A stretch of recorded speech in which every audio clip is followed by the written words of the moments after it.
Founding Fathers restricted voting rights for vast majorities of people, including women. The women didn't receive the right to vote until the 19th Amendment. And then we fixed that. I don't think that was a good thing. You don't think so? I don't think it was a good thing. I believe The 19th Amendment? Yeah, every person, women, men, black, white, whatever, has equal dignity under the law and before God. That doesn't mean they'll have the same roles and should have the same influence in a society. So who should have influence in our society? Christian leaders. White Christian men. Interesting. White Christian men. I want to ask you, what issues are at the top of your mind heading into this election? Immigration, 100%. And what do you want to see Donald Trump do on day one to remedy the immigration I problem? want him to become a day one dictator and kick all the illegals out. Interesting. And why? What do you want to see him? Why do you want to see him do that? Well, because these people who are coming here are not assimilating to our traditional American Anglo culture, and they are frankly ruining it. They're poisoning the blood of the country. I'm quoting Donald Trump. So I want to ask you, Trump said he wants to be a day one dictator. Would you be okay with him extending that throughout the rest of his presidency? No, I don't think so. You did say you hated democracy, though. Yeah, we're a constitutional republic. We're a democratic republic.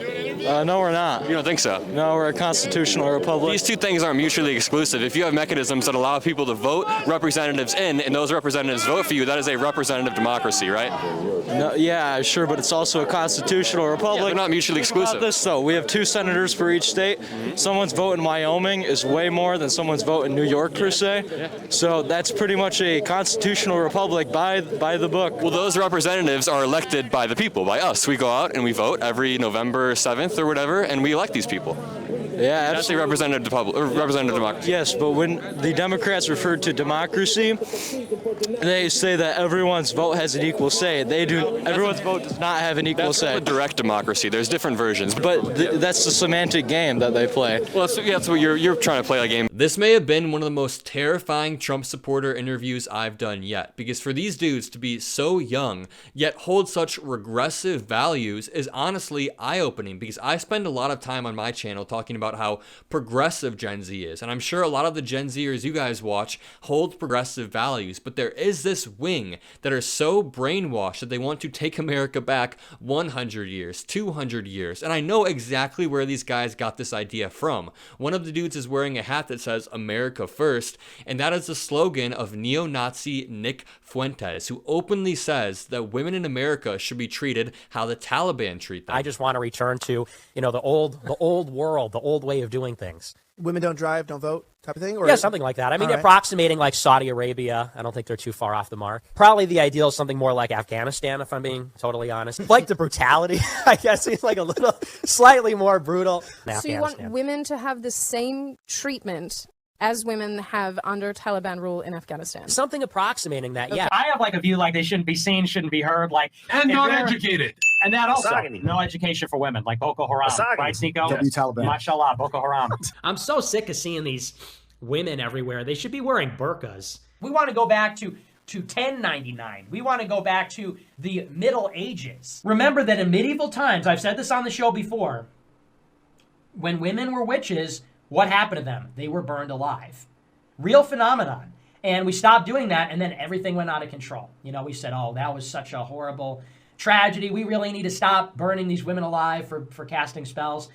And now we've got a totally fucked up society where the women are molesting your kids in primary schools, and women are accusing you of rape, or they're raping you in some cases, or they're killing you. We need to go back to burning women alive more.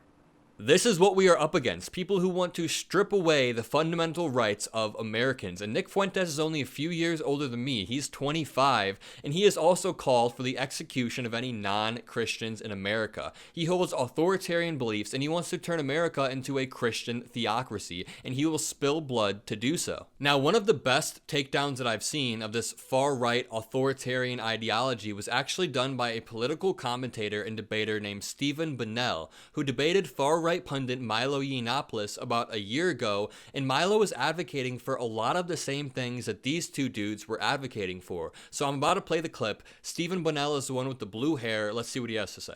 I'm not used to arguing for more freedoms against conservatives on stage, but I guess that's where we're at right now with the conservative movement, or whatever part of the conservative movement this is. Milo is going to argue that we should turn the USA into an isolated, authoritarian, zealously religious country. I think that technology is the Pandora's box that has changed this country and this world forever, and I don't think we're ever going back to the days of public squares and mail service by horse. Cultural exchange is happening, whether you like it or not, quite literally at the speed of light.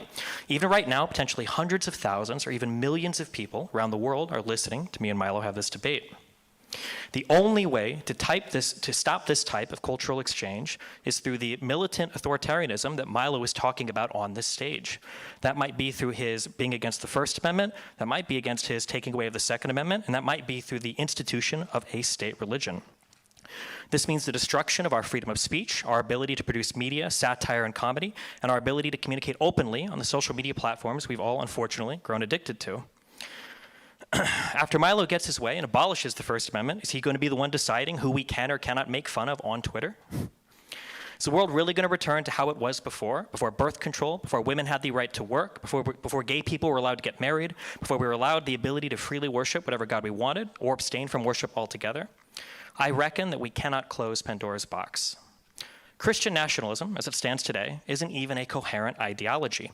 Its proponents will argue whether there's an ethnic component, whether one needs to be Catholic or not, and whether one needs to even be a Christian or a supporter at all in order to idolize somebody for a Christian nationalist ideology.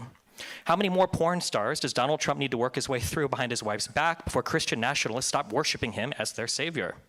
I thought that was a great opening statement. How many porn stars does Donald Trump have to work his way through until Christian nationalists stop idolizing him? But the good thing is, ideas like this are met with a lot of resistance, and we have the mechanisms in place to show these people that these ideas are not welcome in America. All we have to do is mobilize. Mobilize our friends, our family, relentlessly spread this message about Project 2025 and how dangerous it is. Maybe show women in America that this is what they are up against. They are up against people who want to strip away their fundamental rights, which I think people are starting to become more and more aware of, especially as the Republican Party continues to wage this war against reproductive freedoms by trying to ban abortion, banning IVF, banning contraception, and even recently, someone who works closely with Project 2025 talked about repealing the 22nd Amendment and allowing Donald Trump to have a third term. They are starting to become more comfortable becoming openly, outwardly fascistic and going against the core tenets of America. And going back to a talking point from earlier in this video, from the first debate regarding democracy versus republic,